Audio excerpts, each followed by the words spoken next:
Before we start, can we recite Namo Tassa 3 times? Okay. Are everybody okay? Yes. Okay. Let's chant Namo Tassa 3 times. Namo Tassa Bhagavato Arahato Samma Sambuddhassa.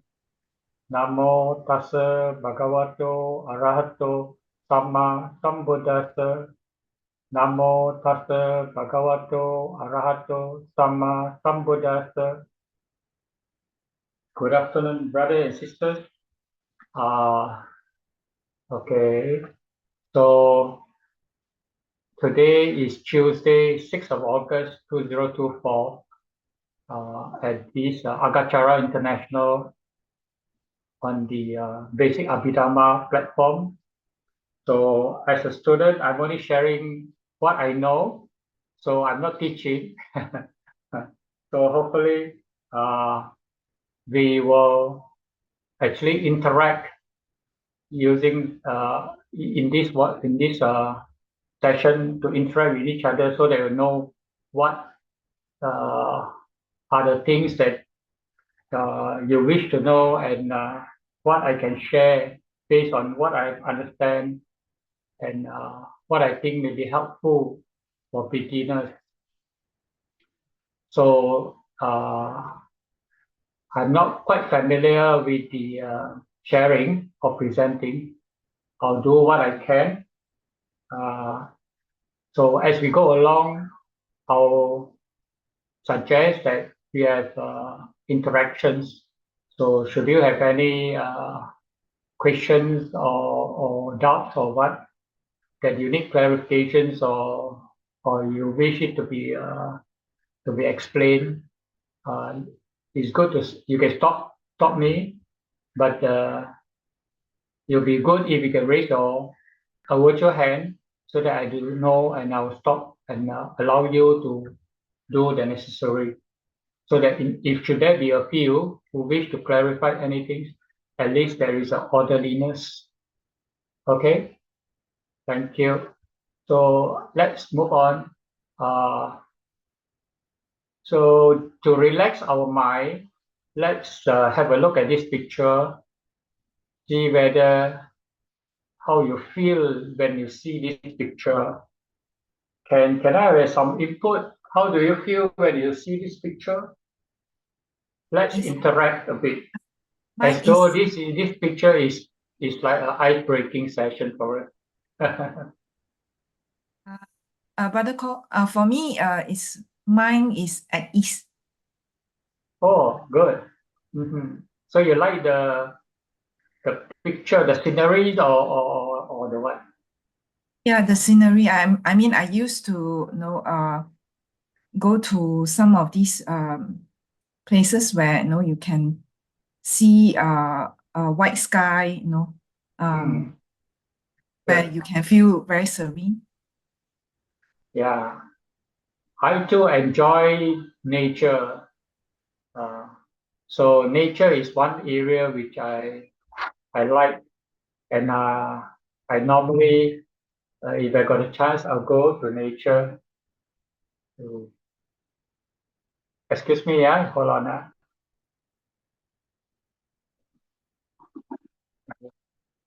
我要做拿东西。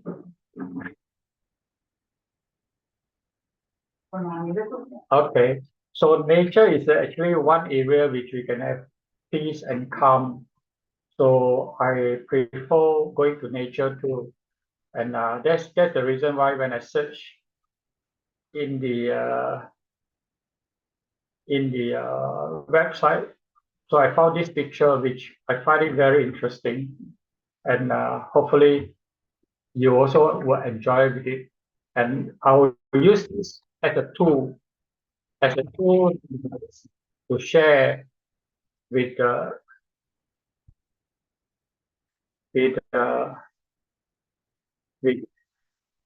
as a tool to share, so that I can bring out the essence of this today's sharing. Okay, so when you see this picture, besides feeling nice, what else do you actually comes into your mind? Okay, to me, when I see this picture, this is one way which I'll start from. For example, if I were to be in the West, here, West, can you see the icon? The Mouse. West, what do you Yes, yes. call my mouse? Yes. Okay. So if you were to be in the West or on the left side, presumably you're on the ground. What can you see? You're among the tall trees on the ground. What do you think you are able to see? Let's visualize.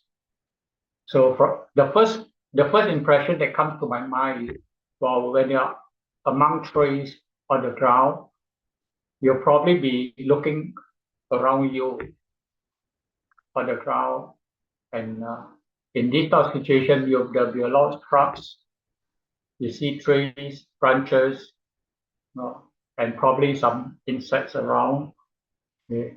Because it's quite a dense forest, for example. Then there's very limited view that you can see. There's very limited perspective that we can actually gather from. Yeah. Then the next thing you probably you'll look upwards and see whether from the terrain, you try to see the terrain, along the terrain, and you see, okay, well, it's sloping upwards. Maybe you can see some sort of a slope going upwards, but your view is quite limited because the obstructions of the trees, the obstructions of the overgrowth will be very limiting. So our view will be quite limited. Next.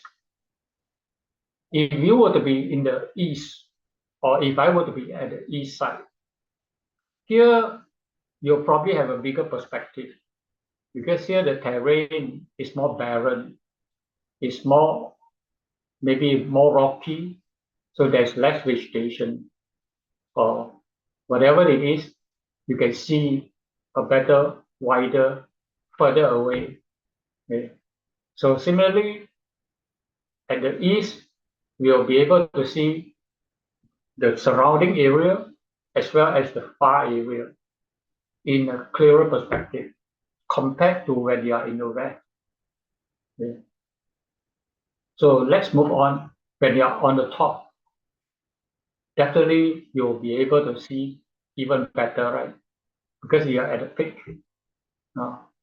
So you'll probably be able to see top, bottom, left, right, all around. Then our perspective will be even wider.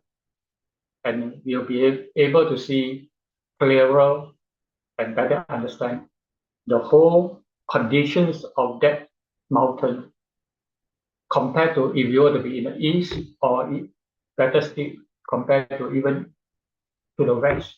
Yeah. So this is the way sometimes in our life we have all kind of perspective, because whatever we know is quite limiting.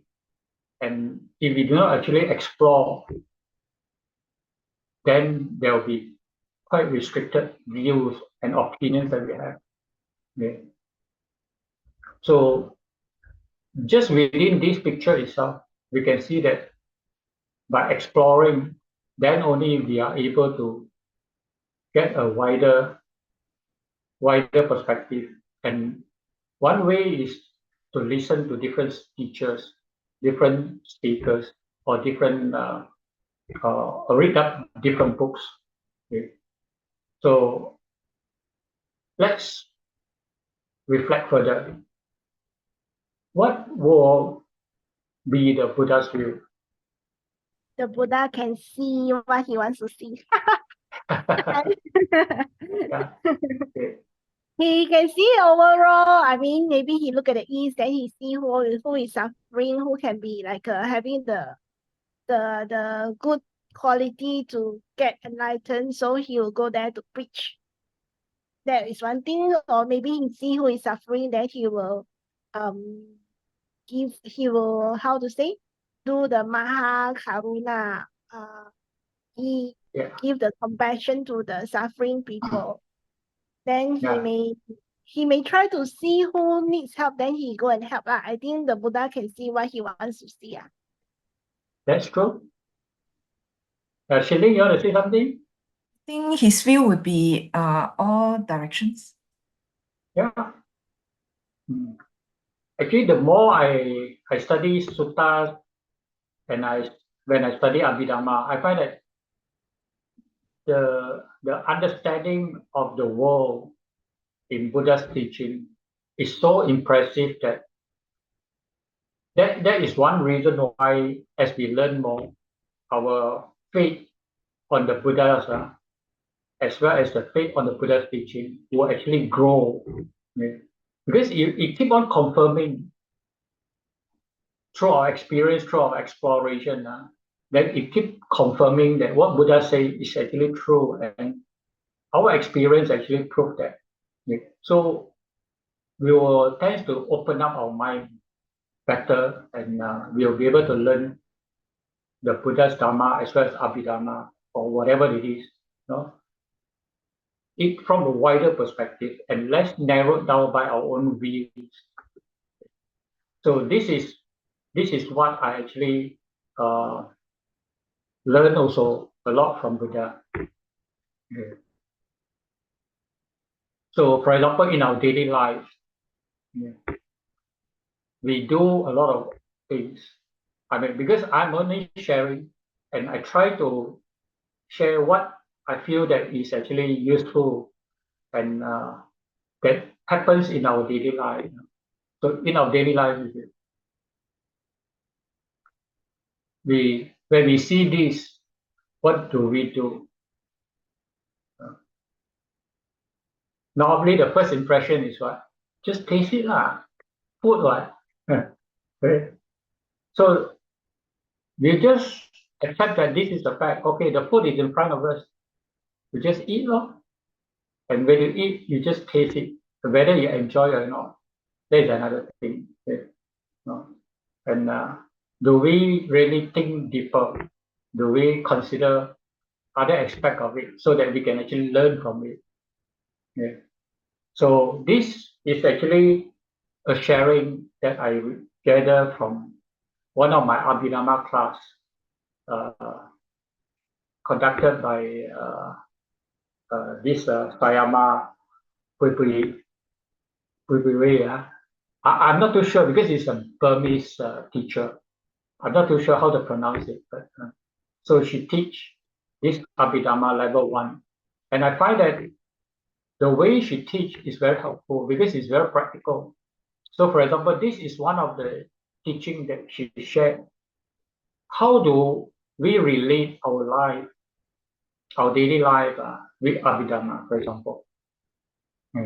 So she shared that, okay, with these two pictures. So what do we learn from here? So normally is that we straight away we say, okay, just taste it. But she challenges another way. Why not we try another way? Analyze it. So how do you analyze that? So one way of analyzing is, okay, let's say, okay, now we look at the water spinach, the dish. Can we list out what are the ingredients that we need for this particular dish? Garlic, chili, the vegetable. Let me see whether I can write, can do some writing on the. Okay, so what are the ingredients? Let's analyze it. Yeah, the vegetables. Okay. Oil, What are the things? the kangkong, the water spinach, Oh, water spinach. Okay. chili, garlic, oil, Chili, garlic, oil, oil, and imagining there's soy sauce or salt. salt. Okay, sauce is it? Yeah, soy Sauce. sauce. Soya sauce. Okay.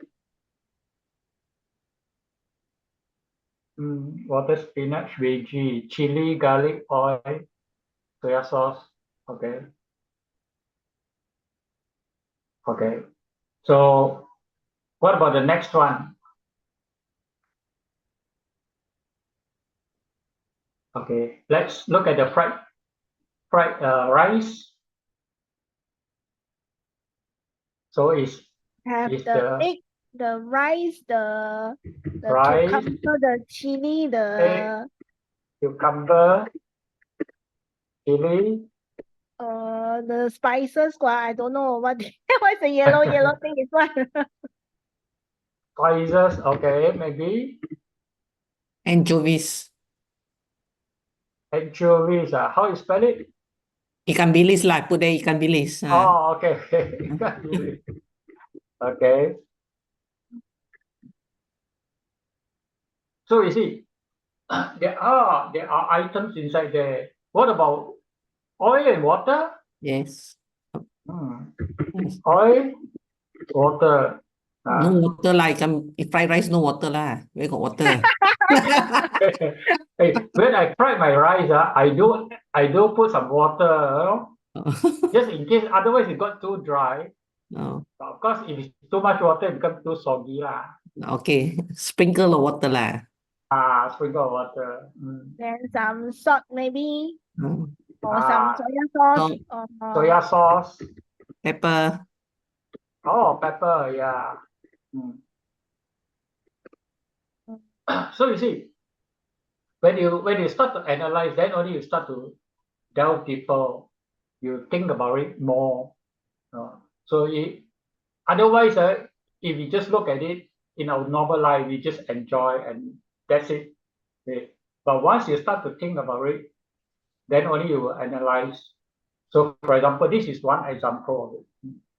Okay. So this list is not complete. This is what I came up with. So you have, okay, for spinach, you have oil, salt, water, and then you probably have chili, garlic, onion, or maybe some other turmeric powders. And of course, the base will be the spinach vegetable. Sometimes you probably have ikan bilis. I'm not too sure. Maybe some of them may add some meat slices. Okay. Then for the fried rice, still the same. You will have oil, salt, and water, and you have chili here. You have probably some garlic around, and then some onion, fried onion to add flavor, and then your turmeric powder, especially for Chinese, to heat up and warm up our body. And of course, there are soya sauce. Otherwise, the rice will be white color. It won't be, in this color. And then the base is the rice, and then you have the egg, and of course you have the cucumber, and probably some of them may have mixed nuts, mixed peas, and then here you have ikan bilis, and occasionally some may put in some meat. Yeah. So this is when we start to analyze, then we only realize that there's more than what we actually think. So the same thing is when we come to Buddhism or Abhidhamma, for that matter. So in Buddhism also, that by just reading it without analyzing it, then we might think that it will be very superficial. But once we start to analyze, then you'll probably be able to widen it. And this is how I actually, some of the techniques that I use to learn, and this is the method that helps me to actually progress, and whether it can progress fast or not, depending on how much effort I actually put in. Okay. Similarly, when I study Abhidhamma too, I actually apply the same, more or less similar techniques. So a lot of effort actually has to be put in intentionally to help me to actually understand the subject matter. And this is what I'm trying to impart and to impress on fellow students, so that we can actually put in the necessary energy, the virya, to actually progress and to progress faster. That if you are not happy with it at the current pace, But of course, if you are happy with your current pace, by all means, you continue on, because it's a long haul. The learning is a long haul. It's not going to be a short term, and it needs continuity. So I'm making a comparison between the study of Buddhism and Abhidhamma, and this is what I have summarized it in a way, in a table form. So when you study suttas or dhamma, the tendency is that it is more to relay a certain message or information. So the language that is used is actually more of a conventional language. So in Abhidhamma, we call it Sammuti Sata. Okay? And the language that is used, that's why it's called Pali, which is a conversational language. That's why it's more of a daily conversational language. The purpose is to communicate. And in the case of the Abhidhamma, its intention is actually to convey the working of the mind and matter, and it's very technical. Something like the the researcher in doing their research, they have to be very specific, and they normally wanted to dwell into it. So whatever terms they use, they have to define it. So in the case of Abhidhamma, that's where we call Paramattha Satya, ultimate truth. Because in the case of Abhidhamma, the requirement is even stricter, and the requirements is even more emphasized compared to in science research.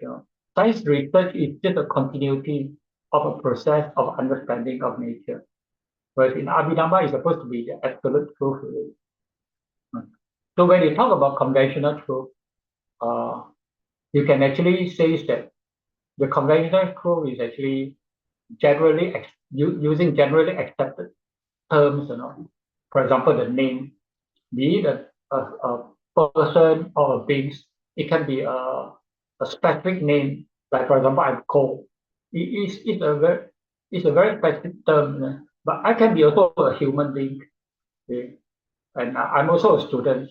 These are also names being given to a certain category, and these are generally accepted by language, and accepted by groups of people who use that same language. So that's why it's called conventional. Okay? And normally the words or the terms that is used can change when the form changes. And one good example is, for example, ice. When ice is in solid form, or water in solid form, it is called ice. When it's in liquid form, it's called water. Okay? And when it's in gaseous form, it's called vapor. So you see, the name changed, but the absolute things is actually still H2O. Okay? So when the form changes, the name changes. So that's why it's called conventional. It's not absolute. Whereas in the case of Paramattha, ultimate, that's where it has its own nature. The term refers to a specific nature, and it doesn't change with time, with place. Yeah. And in Abhidhamma, that's why we have there's only four groups of Paramattha Satya, which is Citta, Cittasika, Rupa, and Nibbana. And these are what we heard when we attend Abhidhamma classes. So these are terms that we have to be familiar with. And we are going to use this term in subsequent sharing. And for Citta, Cittasika, and Rupa, it is called mundane, because it is actually not it's not supra-mundane in that sense. I got lots of words how to describe it. So I presume you understand, right? Okay. So let's look at what these three terms, Citta, Cettasika, and Rupa, and these are actually the three groups of what you call paramata, which we will always encounter when we study Abhidhamma. Okay. And Citta and Cettasika, when they group together, is called Nama. And that's why in the sutta, they always say Nama Rupa. Okay. So when they say Nama Rupa, that means it refers to Citta and Cettasika. Okay. Similarly, in Abhidhamma also sometimes we actually name it Nama Rupa. And when that Nama is referred, is actually referring to Citta and Cettasika.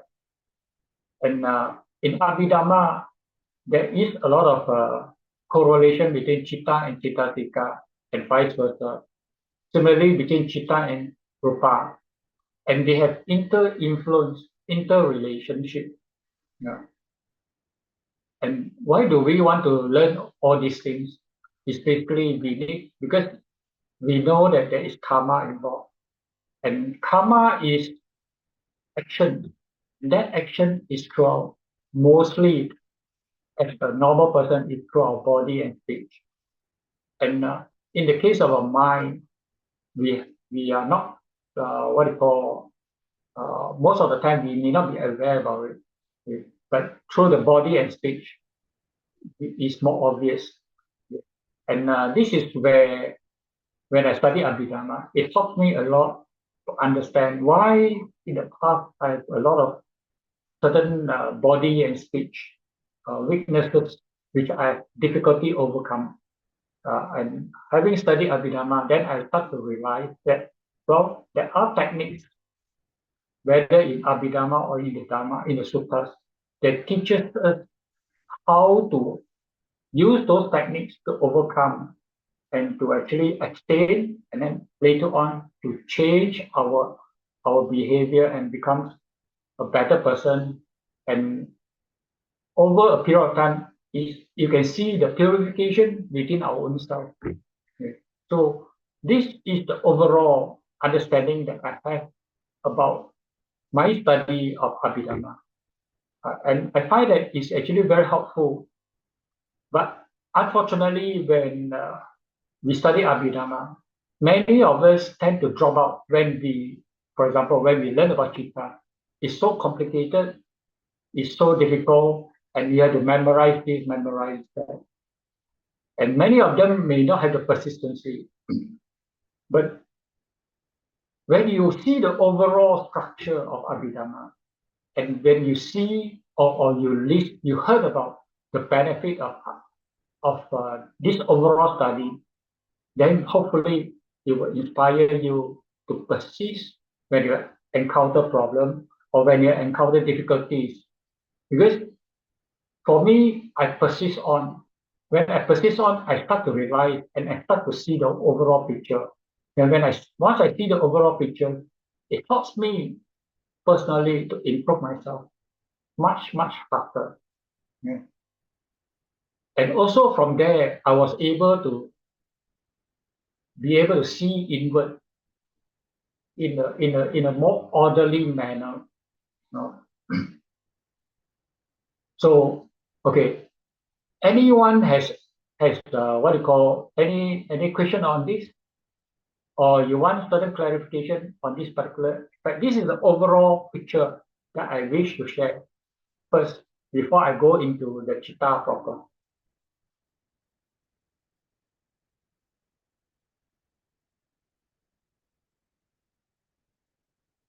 Or do you all have any things you want to add? I think you can proceed. Okay, good. So next, let's understand Citta. See, I'm actually putting in only some key information because why Taiji actually asked me to share especially to beginners or to someone who may not be able to see the overall picture yet. So I only share certain points, only certain key points which actually helped me while I was in my early days, So for example, like Citta is rendered as consciousness because you see, Citta is a Pali term, but we are studying using English. So there is a certain terminology that is being translated, and some of the terms are quite consistent. Some of the terms are translated by different translator using different terms. So in the case of Citta, is rendered as consciousness. Rendered meaning here is translated. So for us, most of us will understand that, okay, Citta is consciousness in English. Yeah. And the purpose of Citta or the function of Citta is actually to be aware of an object. Some will say that is to know an object, or another one is rendered what you call translated as cognition of an object.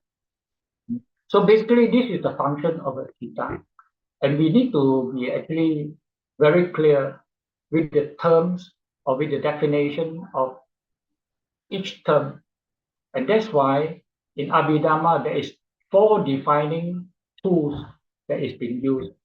But I will not go in details about those 2. I'm only casually mentioned because those tools will make it very specific.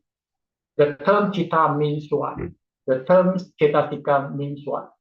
And as you go into deeper, then you'll find that these 4 defining tools is actually very crucial because there will be a lot of overlaps, and the difference is maybe through their characteristics, or the difference could be through the function, or sometimes we also have what you call different proximate or different manifestation. Okay? And in Citta, as we know, is 89 or 1-to-1 Citta. But for all these 89 or 1-to-1 Cittas, they only perform one function. And that is a single function that is being performed by Citta. Yeah. So this is something which I was tracked for quite long. How can 89 Citta perform only one function? Whereas when you refer to Cetasika, it performs, there are 52 Cetasika, but they perform different functions, each and every one. So this is where it makes sometimes what you call something quite confusing to me at one point. Yeah. And Cetasika is rendered as mental factors. Of course, some of the books may say that it's actually rendered as mental concomitants. Yeah.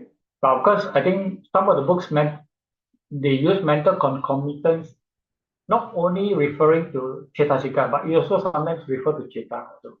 Yeah.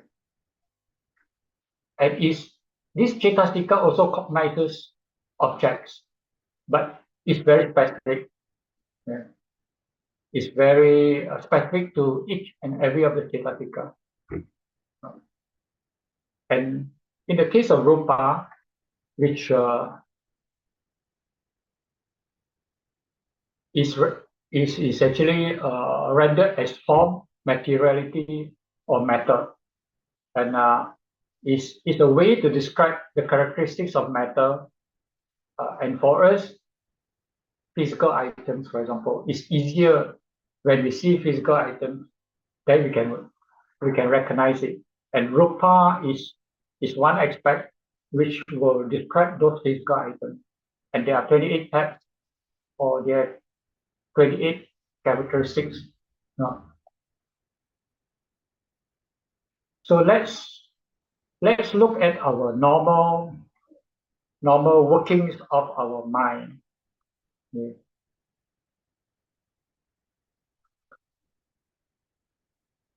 A normal human mind, and how do our mind actually work? Before coming to Abhidhamma class, actually, what I have is actually okay. We have the so-called base. Then we have the object. That's straight away, whether I like it or not.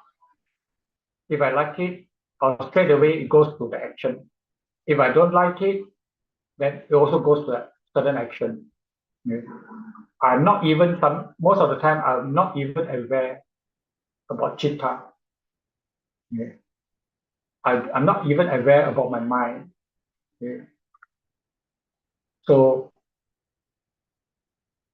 our regular working, our regular operation is actually, okay, our eye see something nice, we just like it. And then we say, okay, maybe I'm going to pluck the flower. Or when our ear hear something which is suiting to the ear, or to the what you call, to maybe that we like it, certain music. In the case of for me in the past, I like soothing music. So when I hear soothing music, I will actually have a desirable object. Then I'll say, oh, it's nice. So the speech will come out, the action will come. So this is how a regular, normal person will respond. And this is the way we respond to based on our five senses. And when these five senses come into object, this is how our flow of mind proceeds. And only when you come to a certain stage, then you start to realize, oh, my mind is thinking. When you're more aware about your mind, then you say, oh, there is certain amount of consciousness that arises. So when you study Abhidhamma, then only you realize, oh, there is this so-called Lobha Mola Citta, and then there's so-called Dosa Mola Citta, when you have undesirable objects. And what does this Lobha Mola Citta leads you to? Well, maybe you take thing straight away, you grab it, you take it without consideration, or you start to talk, or whatever it is. Then similarly, when you have the undesirable object, you think about, okay, push it away. Now, and when it goes to extreme, you might even consider fighting, killing, or even worse. Okay? So this is the way we base on our five senses, right, to respond in our daily life. And as a result, we do what they call in Sutta, it mentioned about the 10 ducharita karma. So those 10 what they call unwholesome actions, 7 of them is actually through our body and our speech. Okay? And this is something which is more obvious, and we can actually feel it, see it, and normally we don't see ourselves of our own actions, but we see actions of others. Okay? As we grow, as we develop further, then only we start to realize, okay, our mind, we start to be aware about our mind. Then we will be aware that actually we have a lot of this mano karma that is happening. And some of the mano karma is actually very bad and not good for us. And by knowing these 10 ducharita, then we will start to be more alert, be aware, be alert, and then try to abstain from this. And how are we going to be able to abstain? Is by knowing our mind. And by knowing our mind, we need to know about Citta.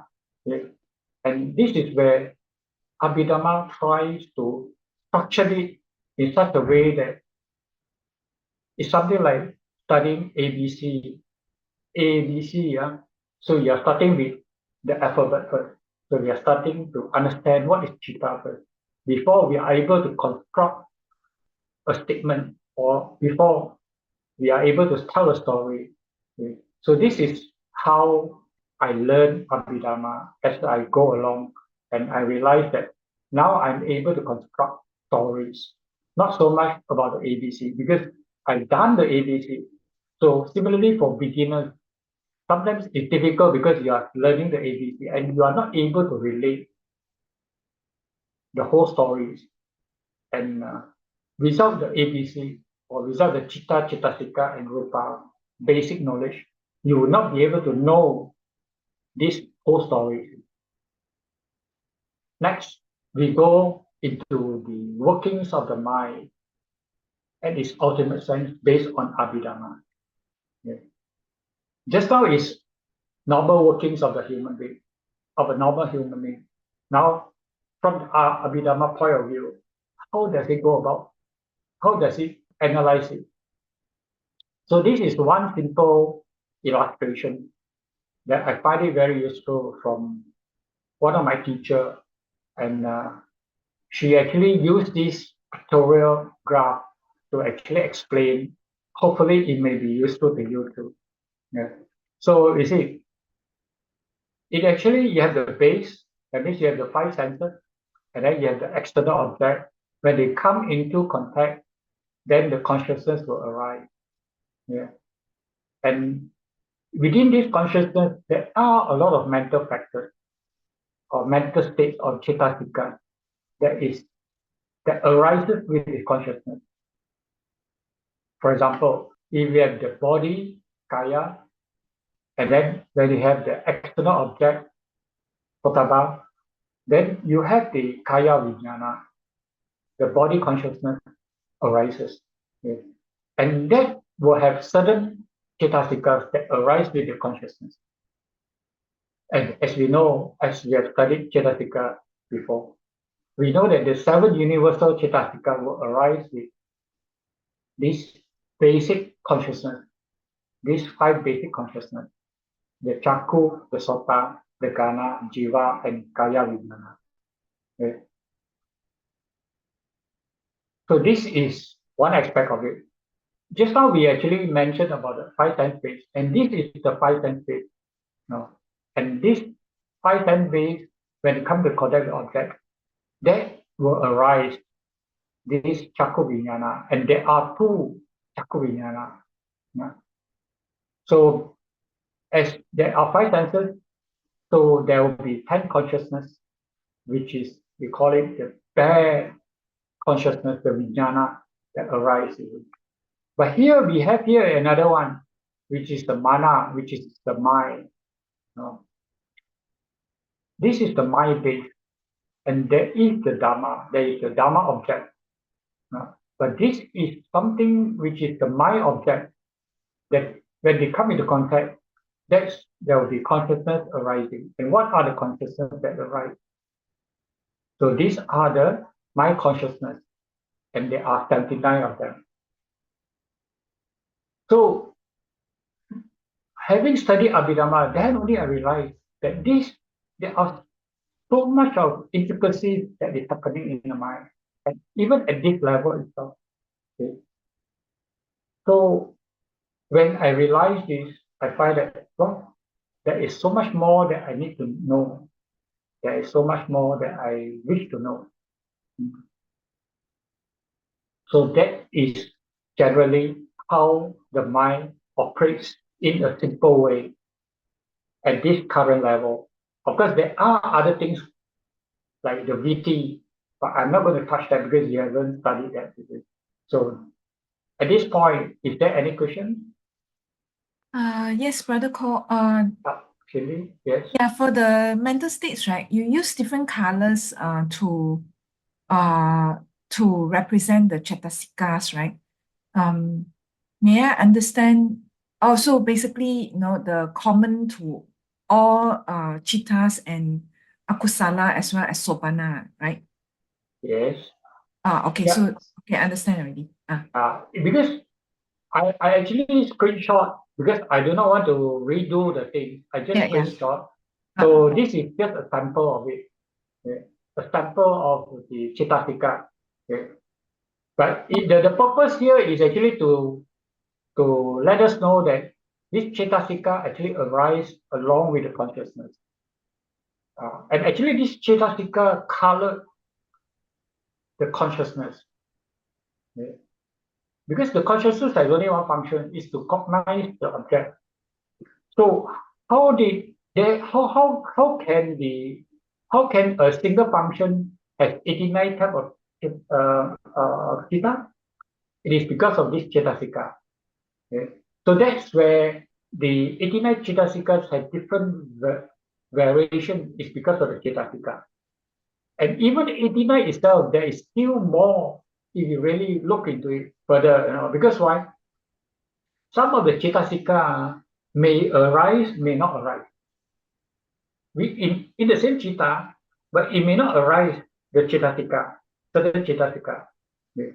So if that Cetasika arises, then it will also slight alterations to this Citta.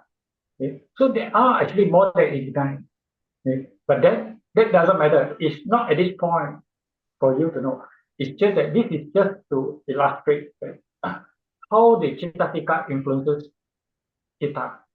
And that is also the reason why when Saiji asked, is it easier to learn Cetasika or Citta? I think Citta is, because it has only one function.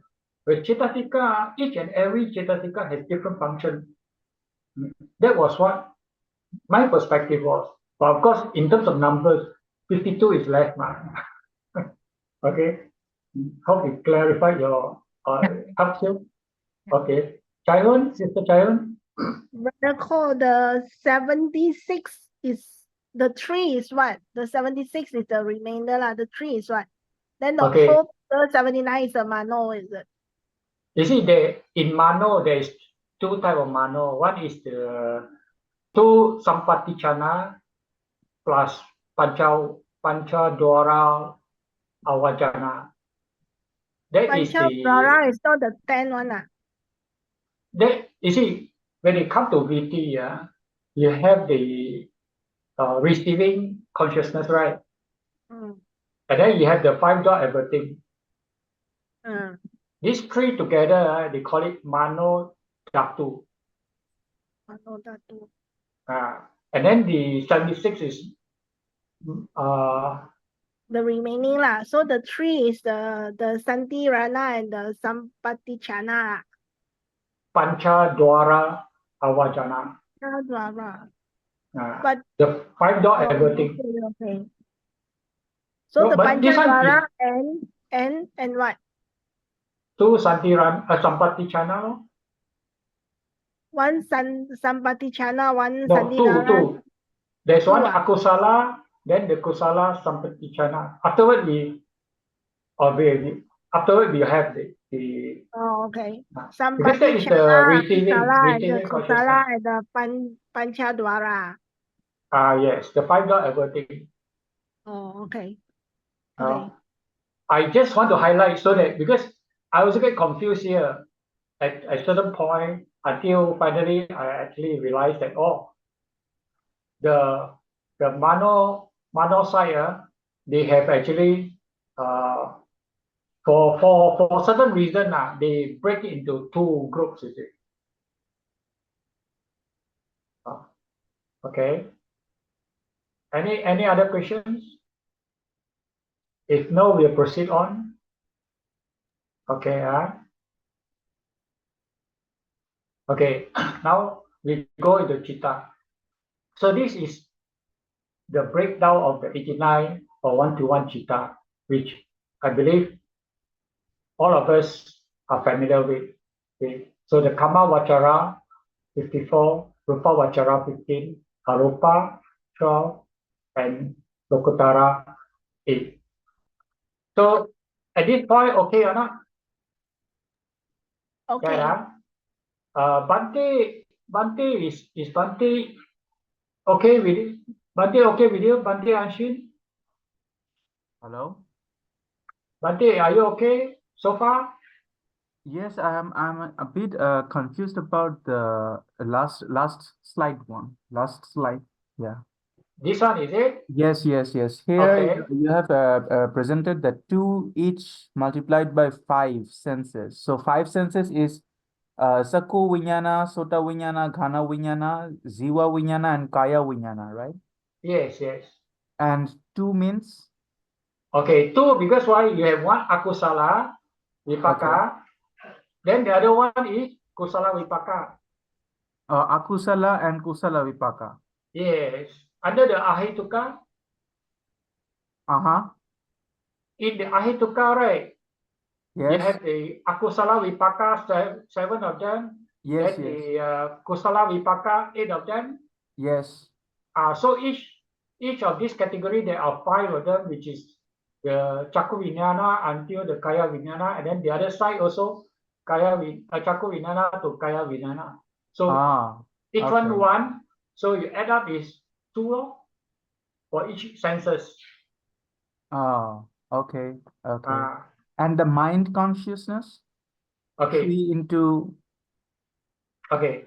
So here I'm adding in here, and I purposely highlight this is to let you know that be careful with this area, because we tend to remember only the 5 senses, okay? And we forget about the mind, and it is the mind which is actually very complicated. okay. So when we study Abhidhamma, we tend to get confused when we learn about the mind and the mind object, and then how does it goes to the mind consciousness. But at Okay. this point, I think I'm just bringing out these facts to share, so that later on when you actually encounter such numbers, such name, it'll be easier for you. Okay. But it's not at this point that you need to really delve too deep in. Okay, understand. Thank you. Okay. So any other questions you may have? No, it's okay. It's okay. Yes, yes, So, thank you. so I'll proceed on. Yes. Okay. So here also, I think at this point, I think it's quite easy because we have gone through quite. Sayagyi has gone through quite a lot of occasion on this already. So now we go into further details at the Kamma Vachara. Okay, we also know that it's 12, 18, and 24, right? Then Rupa Vachara, we have 5, 5, 5. That's how we arrive at the 15. Then the Arupa Vachara, we have 4, 4, 4, 2. That's how we derive at the 12. And then the Lokutara, we have the Magga and the Pala. It can be 4 each, or it can be 20 each. Okay. So let's look into this 89 Citta or 121 Citta. As we go about, we break down the details. Once we break down step by step, it becomes easier for us to do revision as well as to understand better. Okay, now we look at the Kamma Vachara, which is 54. Okay, the 12, 18, 24. Then at the Akusala itself, we have 8 to 2, Loba, Dosa, and Moha. That one is quite straightforward. I think most of us has what they call drill into our mind. Okay, then the Ahituka is 7 Akusala Vipaka, 8 Kusala Vipaka. Then the 3 Ahituka Kriya. Okay, this one, okay, right? This figure is still okay, right? 7, 8, 3, so it's 18. No? So the first time I remember how, because I find that so many figures. So I say, okay, 12 plus 6 got 18. 18 plus another 6, 24. So that I don't get mixed up. Then Subhana, we have the Kusala, Vipaka, and Kriya. Each is 8. Okay. So at this point, okay. If you have any doubts, yes, please interact with me, and I see how much I can share now based on what that comes about in my mind. Okay. Then we go into the Akusala 12. And in Akusala 12, we have the 8 Loba, just now the 8 Loba, right? And how do I remember the naming? Because to us, Pali is quite what call not a familiar language to us. So normally I will do is I will tabulate it. When I tabulate it, I can remember better. And there is also a correlation. And in the textbook, it is actually describing this correlation, but in terms of sentences and words, which I find it very difficult for me when I learn. So I always try to use a systematic way, which is familiar to me and which is helpful to me. So I'm actually sharing these techniques. Hopefully, it will help you too. I think Saiji also actually used this also. So in the case of Loba Mula 8, so there are three what you call three aspects that you can look at. One is the feeling, then the association, and the third one is the promptitude. So this is how, where it says that you have two feelings, two association, two promptitude. So it's 2 times 2 times 2, you get 8. That is how the 8 is derived.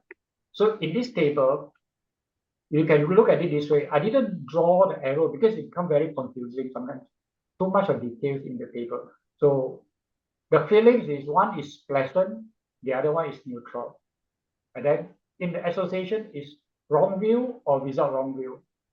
And then the promptitude is unprompted first, then only prompted. That means this is asankarika, then this is sasankarika. Okay. So wrong view is DT. So in this case, DT refers to wrong view. It's not just view. If you literally, DT is actually view. But in this particular context, it is actually called wrong view. Okay. And then when they say pleasant, is somanasa. Neutral is upeka. Okay. So that's why when you read this, you say, okay, you can have go one straight line, that means with pleasant, with wrong view, unprompted. Or you can have with pleasant, with wrong view, unprompted. So that is a pair already. Then the second pair you can go is, instead of wrong view now, you go without wrong view. So with pleasant, without wrong view, unprompted. With pleasant, without wrong view, prompted. So that is the second pair for pleasant feeling. So that becomes 4 citta. So is that easier to understand? Good. Okay, similarly with neutral. Okay. So with neutral, you have wrong view, unprompted, wrong view, prompted. With neutral, you have without wrong view, unprompted, prompted. No?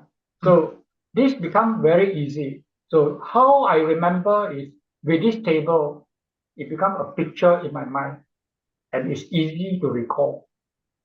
And if I want to write it down, I'll just write in a very simplified form. So when I do revision also, it becomes very easy. Yeah. Bhante Amshi? Yes, Yeah. Brother Gong, I have a question that suppose if one person is enjoying with his or her friends, so will it be like Lobhamula or like Upekha, neutral? So you see, that is the feeling. So when you enjoy, what sort of feeling you think you will be? Like good feeling? Yeah. So good feeling is what feeling? Pleasant, no? Correct? Yes, pleasant. Oh, okay. So you see, why you have feeling? You have to be very clear. That means this Vijana. If it's feeling, then we group into feeling. For example, neutral, upeka. You see, upeka, we tend to get confused. I also get confused when I was initial stage. Yes, Because yes, there is yes. feeling upeka, and there's another one is balanced mental state upeka. That means tatra, maja, tata. So in the case of tatra, maja, tata, it's actually a mental state. It's not a feeling. But here we are talking about is a feeling. So that feeling is neutral feeling. So that's why some of the books, they actually put it that it's neither pleasant nor unpleasant to distinguish the what you call the mental state, neutral feeling. So when it's upekha, it's a mental state actually. Yeah, that is on the cetasika. It's not on the citta. Okay. Even the feeling is actually a cetasika.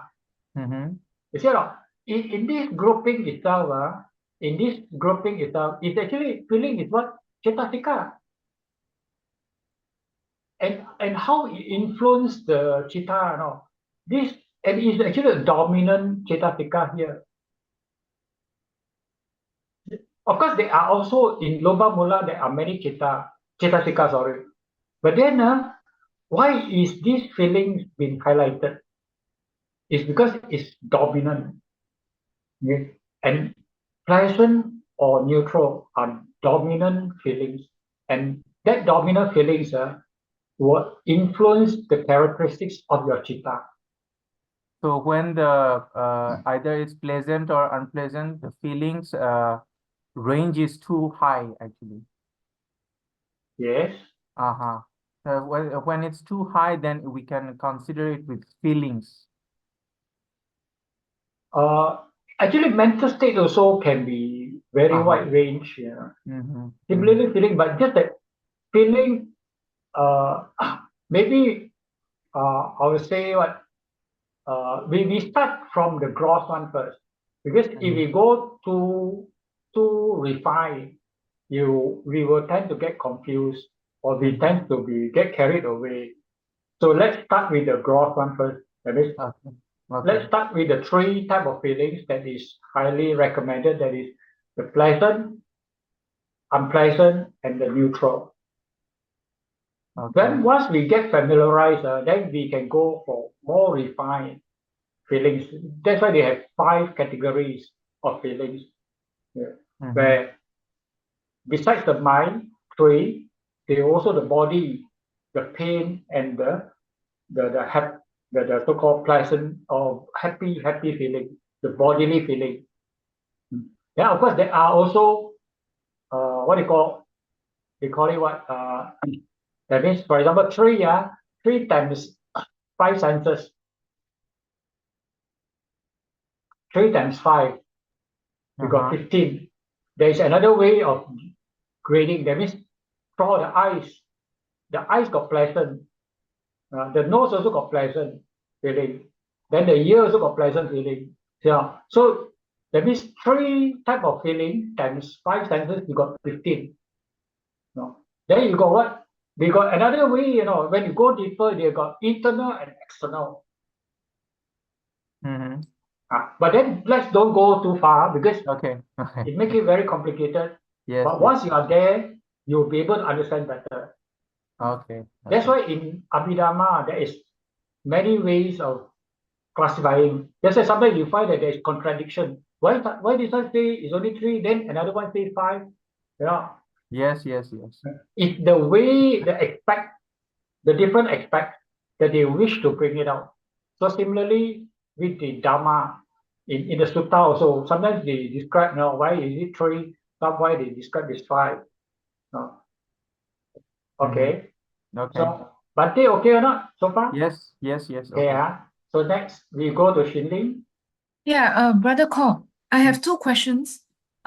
Just now we mentioned about Upeka. I think in the CMA, right? There are when we did the Cetasika Tatra neutrality of mind, Cetasika, CMA specifically mentioned that is the true Upeka. So just now you use the term neutral or the balanced Upeka, right? Here, when we study Loba Mula when we study Citta, where we mention neutral or Upeka is mainly just neutral, neither pleasant nor unpleasant, right? Yes.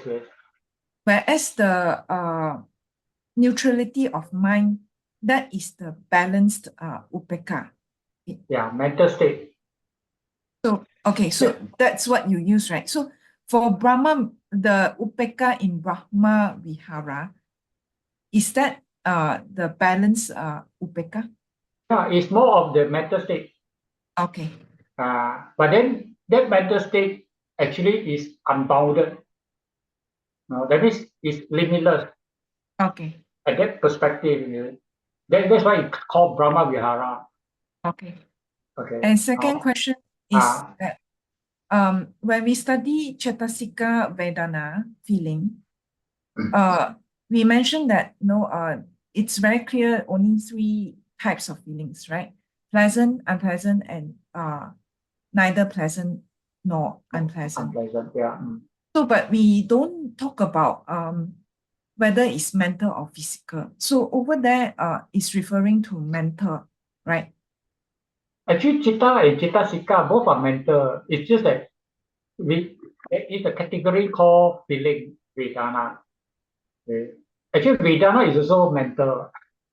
Yeah. But So, but when we go into the Citta classifications, right, some of these, like, we do talk about feeling, which is dukkha, instead of domanassa and somanassa, we also talk about the dukkha feeling and the sukha feeling, which is related to the physical. yeah, Yeah, so but that the physical is also grouped under this Vedana. yes, it's Vedana. Like for example, our kaya vijnana, there is the dukkha and then the sukha, right? Yeah, so feeling, that means these are feeling, but these are bodily feeling, ma. so under feeling, we also include the physical feeling. So in that particular category, that is called, it's not three. It's actually not three. It's actually five really. Okay. Yeah. Because they split the bodily feeling from the mental feeling. Okay. So that means under Cetasika Vedana, it includes the physical feeling as well. Yes. Is my understanding correct? So if we call it three, if we use three as a category, threefold, then the pleasant includes body and mind. The unpleasant includes the body and mind also. Okay. Okay. But if it's fivefold, then the body too is separated. Then the three is actually the mind. So All right. that's how the way they segregate it. Okay. Thank you. Okay, good. Thanks. Sister Tyrone? Sorry, Brother Cole. I always get confused. How do we see Upeka with wrong view? What kind of example? I mean in the book it say somebody steal without somebody steal is it steal or what? The book example, right? But in the daily life example, how do we see Upeka with wrong view and Upeka without wrong view? I actually I learned very theory, but I think of it, I cannot think of any example. Okay.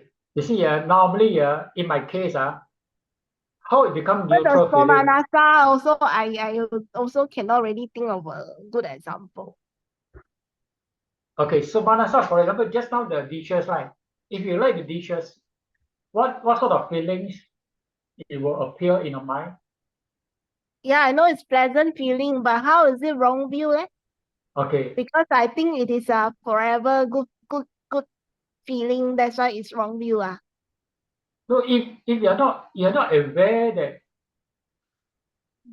what you call the cause and effect, or yet at that point of time, I mean, assuming if you're not a Buddhist, so what is the tendency of we having the wrong view that pleasant is good, the food is good, it's for me, why shouldn't I eat?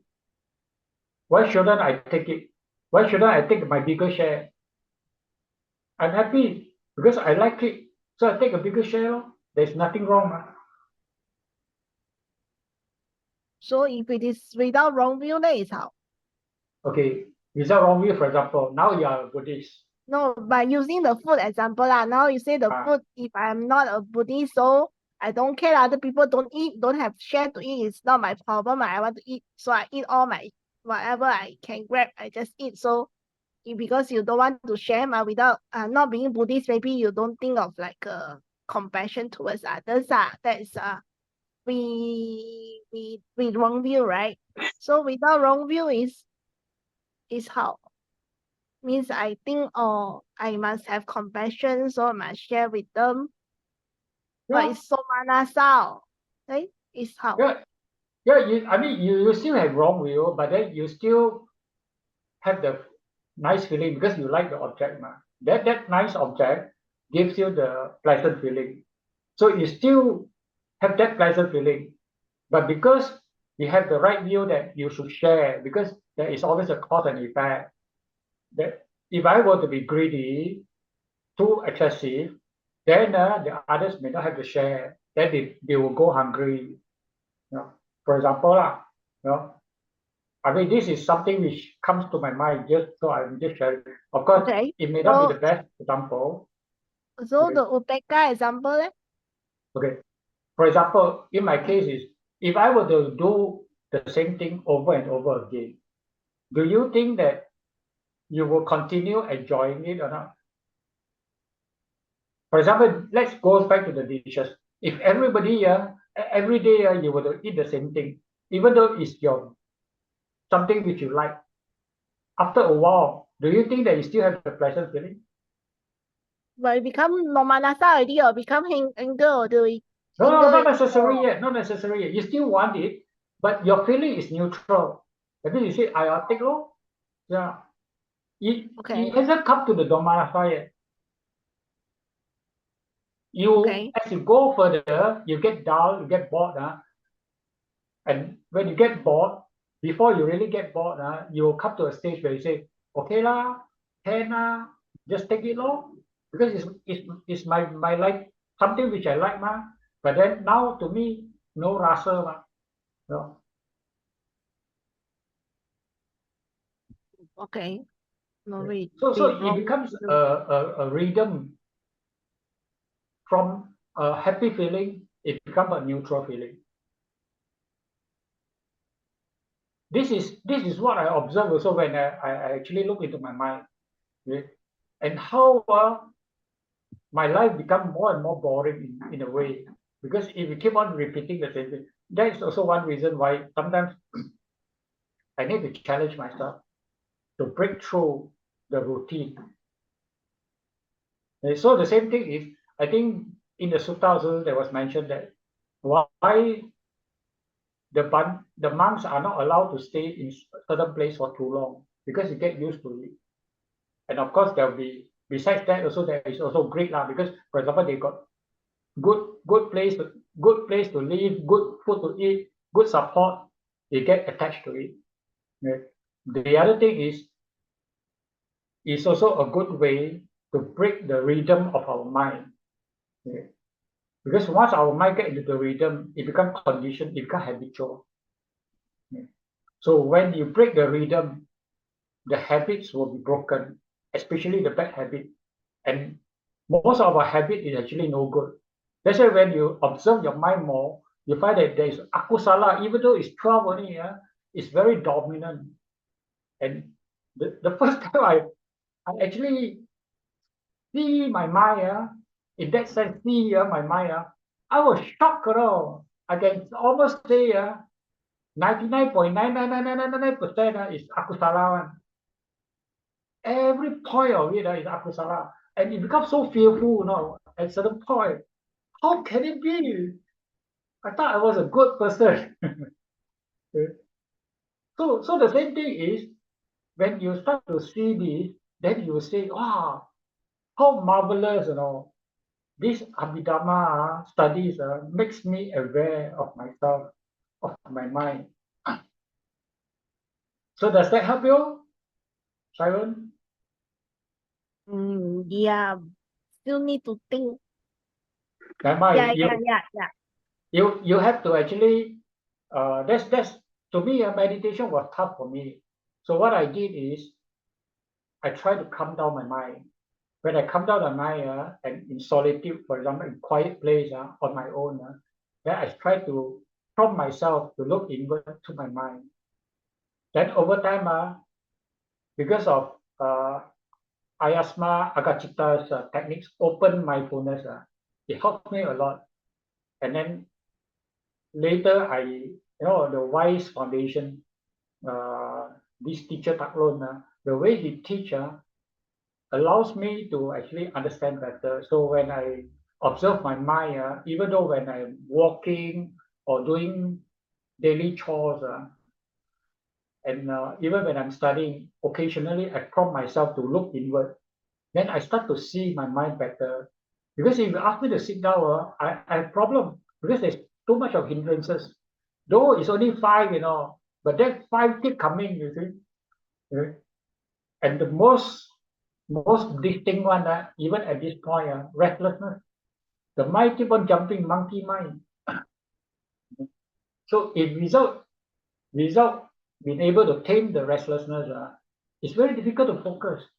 So this momentary mindfulness helps me a lot. And it helps me to progress in my study as well as in my mind and understanding of the mind. So it's a process that you have to go through. Once you go through, you'll be very happy.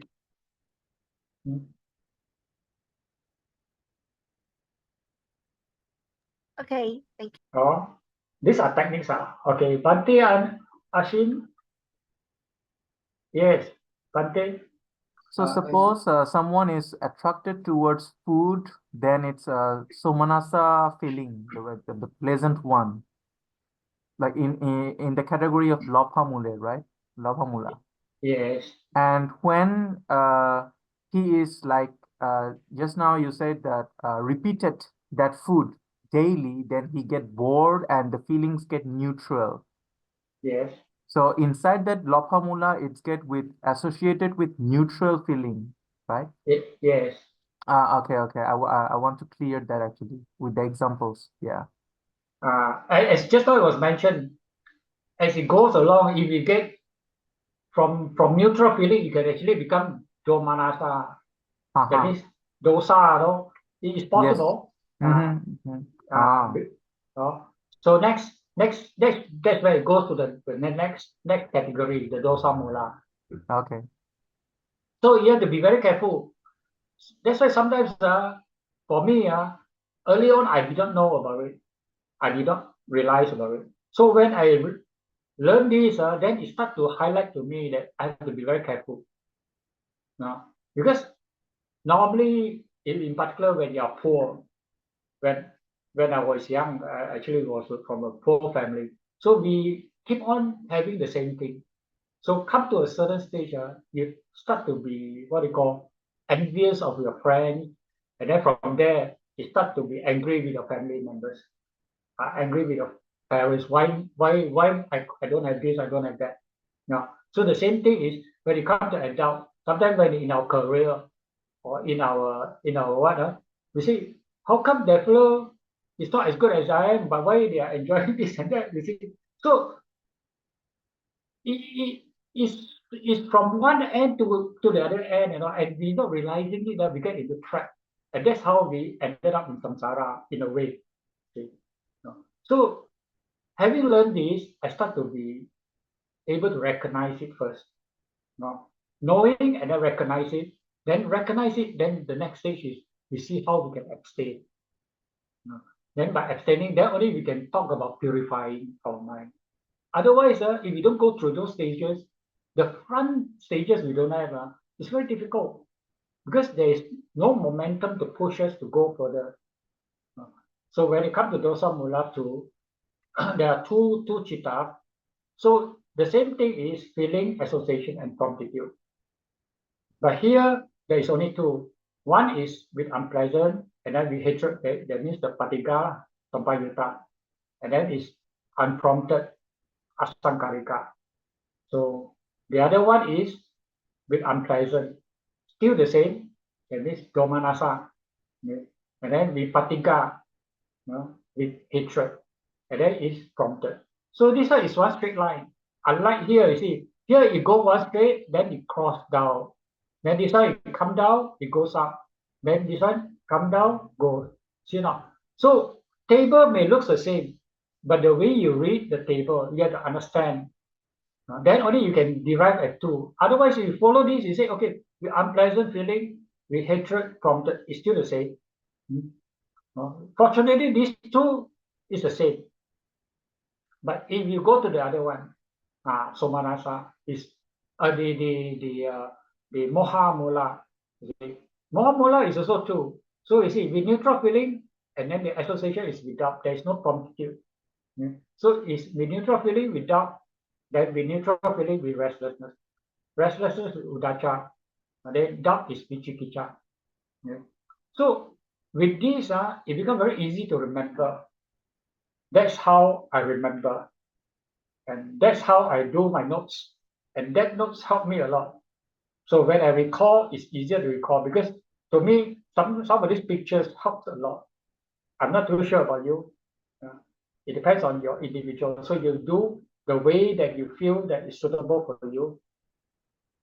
You need not follow the way I do. Okay. So this is about akusala. Any questions so far? If not, we'll go to ahituka. Okay. Brother Kong, Ante, yes. can you give me any example regarding the mohamule, how it can be like?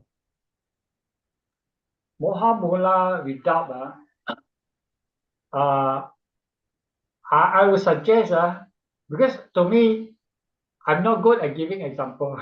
Because this is something which is actually quite deep to me also at this point of time. Okay. Yeah. Maybe we ask Saiji Okay. later. Okay. And Because I'm clear with the like lopamule, like if somebody is like if somebody just get attracted to anything, any objects, then it's lopa. Then if not attracted and become heated, then it's dosa. But confused with moha example actually. actually for us as a beginner, loba and dosa is more obvious. Moha Yes. is actually very taxing, not so easy. Yeah. But this is where the issue is actually very strong. But we have no choice. We have to tackle the easier one, which is obvious to us. And then from there on, only we go on so-called into the more refined problem. Mhm. Okay. Any others that you wish to clarify? Brother Cole, this is Shanice? okay. What we are doing right now, okay, and also the exercises or the assignment which Saji gave us to do, right? Basically, we only analyze our citta after the fact. That means it happens, then we analyze, right? So we look back and we realize, okay, for example, myself, when I did the assignment and after studying the Cittasika and Citta, I realized the Citta in me, right, is majority dosa mula because you don't, even though a tiny bit of not meeting your expectation is already dosa mula. So how do we, like what you said, no, we have to first identify and then the next step is to first you see it, but how do you stop it? How do you stop it and bring up the kusala one? Okay. So the first step first, you see, how do you stop it? Okay. So you have to be alert. You have to be aware. And that's where the mindfulness come in. Okay. So that mindfulness come in, we have to learn some techniques. And those techniques are what we call tools that will help us to be aware of our mind. So what I did is keep on prompting myself to look inward. Especially when I feel that, for example, if dosa, normally the body is heated up or agitation on the body. So these are symptoms. So with that symptoms, I will actually prompt myself, slow down and look in. Okay. So that's why Ayasma Aggacara has this what they call bet tip me. You know, they call it BETTIPME. Is a acronym for what? No? Whether it's BET or BE is beneficial. Oh no, sorry, that one is for conversation. That means whether you want to speak or not to speak. Sorry. Okay, that is another aspect. Yeah. But you actually take 3 deep breaths. When you feel that the symptoms come already, you take a break, take a pause. And initially it's difficult because we are so used to immediate response. So we might not be able to solve, but never mind, we fail, but we keep on reminding ourselves. Then next time maybe it's shorter. We realize the mistake earlier. Because the last time I used to make mistakes, I realized it many days later. Now, at one point, I was able to say, okay, next day I realized it already. But now I'm able to realize it after I did it. And occasionally I'm able to stop it. Yeah. So these are the progression. So don't be so what you call hard on yourself to demand that you can straight away get the skill of it. These skills need to be practiced, and because of our conditioning, we tend to get trapped into our conditioning, and that conditioning is not good for us. So we have to decondition ourselves. To decondition, dehabit ourselves, it takes time, takes effort. Now, take conscious effort. Now, so don't worry, you are normal. We are normal. Even at one time, I also see, I also see some Bante, some monks have very funny habit, which I feel is not right. But then later I was prompted by some other members. I said, he's also human, he's only practicing. Just because he wears different clothing doesn't mean that he's like Buddha. So that's why sometimes we see some lay people are very good because he has practiced it, he has done his homework, but we haven't done our homework, so we haven't achieved that. So it doesn't matter. So long as we start from today, and that's why we say present moment. We start from today, we start at the moment now, then only we can push ourselves and keep the momentum going to change. Then tomorrow we can be better. Next year will be even better. Yeah. So the same thing is, I start to study Dharma at my later, and I was in the 40s, 50s, Seriously, I was in contact with Dharma, but I did not go into it. So I did not actually learn from it. So it's only later stage of my life that I put the effort to learn and put the effort to practice. Then only I'm able to understand better of myself, and it helped me in my daily life. So when I was told Bante Ashin is actually quite young, so you are actually very fortunate. You come in early when you're healthy, when you're energetic. From me now, the amount of study I had to put in could be many times more compared to when I was young. When I was young, I can absorb it faster, retain it better, and then I can actually correlate different points together. But at my age now, 60 plus, I have issues remembering. So I have to keep on referring to notes, referring textbook. And then when I sit in meditation, I'm not able to recall so well. Whereas when you are young, you can recall. It becomes very helpful. And then you solve problems very fast. But for me, it takes a long time to solve. And then I'm not so alert, not so agile. I mean, physically, as we age, we are not so flexible. So similarly, the mind is also not so flexible. But so long as I keep on energizing my mind, it becomes more and more flexible. Then it becomes more healthy. But if I have to let it idle, then it becomes worse. It gets lazy. So these are all interrelated, the causal relationship. That's why when you study Patana or when you study this Abhidhamma, later part of it, then you see the causal relationship. Wow, really marvelous. The knowledge that Buddha has and the knowledge that Abhidhamma can contribute to our well-being, fantastic. So come in early, pick up the knowledge, and then try to apply it in your life. You are the beneficiary. You will benefit first. And you can influence your surrounding. You influence your peers. That's why when Saji asked me whether I can share, I said I cannot teach, I can share based on what I've gone through. But if I ask me to teach, I'm not qualified. I'm not a teacher. I don't have experience of teaching. But sharing, I can share what I know. I can share how I went through and how I overcome some of the problems, and I'm still learning. So hopefully I get feedback from you all, and I can learn from you all, and I can improve on what I'm still weak in. So, Shilin, don't worry, keep on going. I was told you are so young, and your what you call your grasp of concept is very good.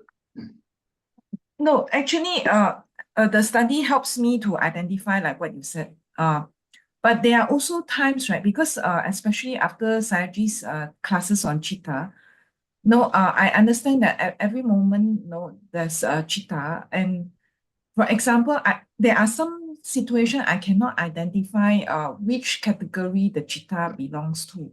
For example, especially those moments that you don't have pleasant or unpleasant feelings, more neutral. For example, when one day I was taking shower and I'm thinking, what kind of Citta is that? I can't find anything. I don't know, because I think I don't know the Cittas well enough. So I do not know at that moment, taking shower, is that also considered as loba mula Citta, because you feel pleasant, you want to take a shower? I don't know. I don't have answer. No, sometimes it's not surprising one. Even I myself also have problems sometimes, or rather most of the time. Unless you really prompt yourself to really try to understand your mind, and we may not be able to identify which actually. For example, later stage you will see that is it kusala or akusala. It's actually quite the dividing line is actually quite fine. The two it's not like black and white. No, sometimes the line is actually very dim. And not only that, the speed of our mind, we could be kusala, then immediately after that akusala come up, and it keep on turning. So even for example, if you do dana is supposed to be good, right? But it's kusala, right? But that is the first thought. The second thought is it, who is the receiver? Who is the recipient, for example? And then the second thing is another thing may say, who else is going to cook the same thing as me? These are akusala already, Right? So it's very common that the kusala initially for beginners, the kusala seldom come up. The akusala are very dominant. It's only later on that as you build up the momentum of your kusala, then your kusala will grow. That's why when you read the sutta, the 4 types of energy, virya. One is to abstain what unwholesome has arisen. Then the other one is to prevent the unreasoned unwholesome. Then the third one is to arouse the wholesome to arise that has not arisen. And then the other one is sustain the kusala that has arisen. See, these 4 might sound very easy. When I read this, too easy one. But when you practice, you have to abstain the akusala. Not easy.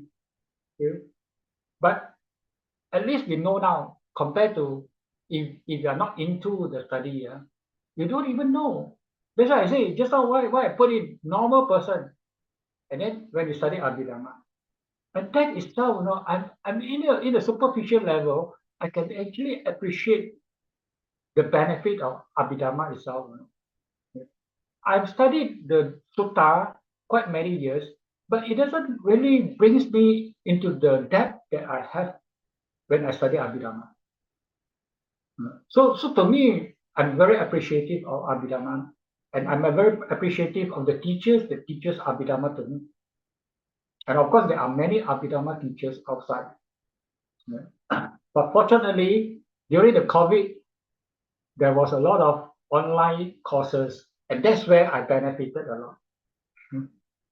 lot. So don't worry, keep on going. Okay. Bhante Ashi, you have something, is it? Hello? Yes, good. Yes. Okay. So when someone, so there is a thing that when some monks or layperson meditate, okay, as a beginner. So if something he or she have just like the beginners just do, like if someone passed 1 hour meditation, then he stretch the timing, and in his or her mind the pride arises. So in this category, what kind of citta would be good to present actually, for example?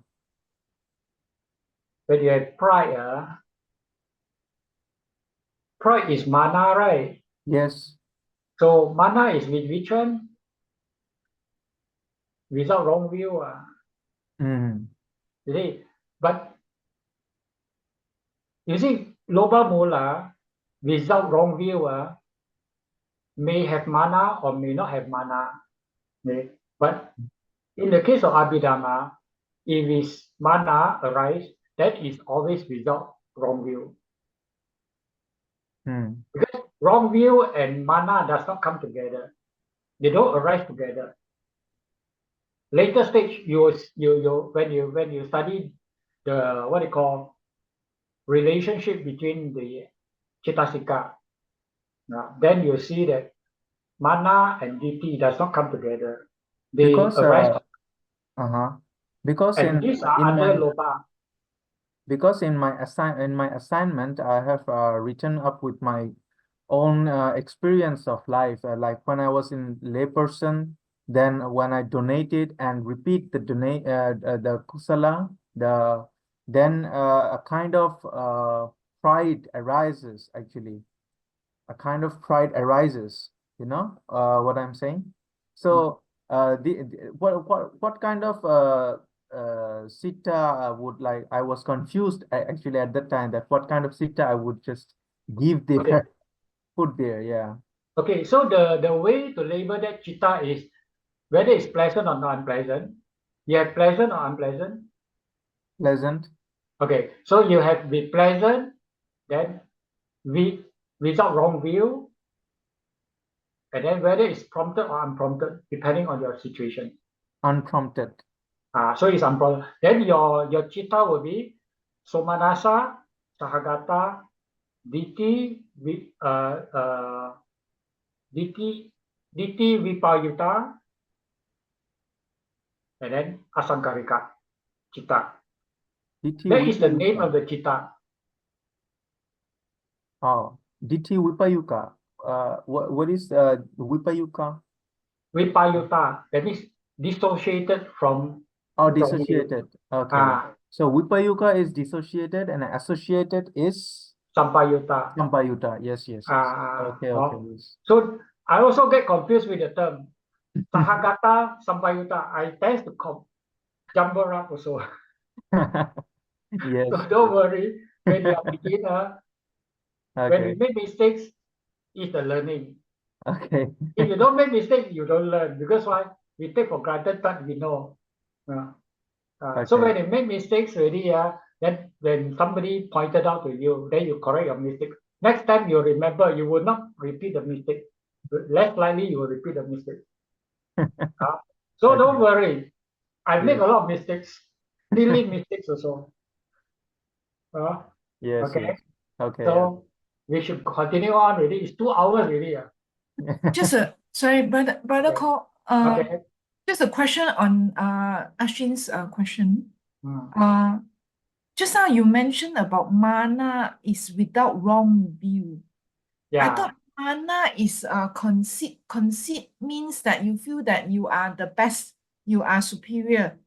So that means it's with the I, my. So that is wrong view, right? You see, that's why there is a gray area. So I'm still not very sure how to differentiate or where is the boundary between without wrong view, mana, and without. Okay. So that one I'm still not very sure. So that's why when you study Abhidhamma, some of them will go for the commentary so that you can have better definitions about what is Vichikicha and then what is Ditti Vipayutta. In this case, when the mana arises with Ditti Vipayutta. Okay.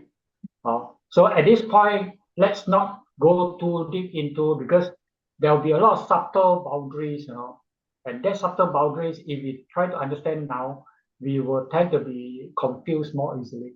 So let's put aside those things first until we are ready. We have get our base strong, then we go into those. Thank you. Okay. So we'll continue on with the Ahetuka.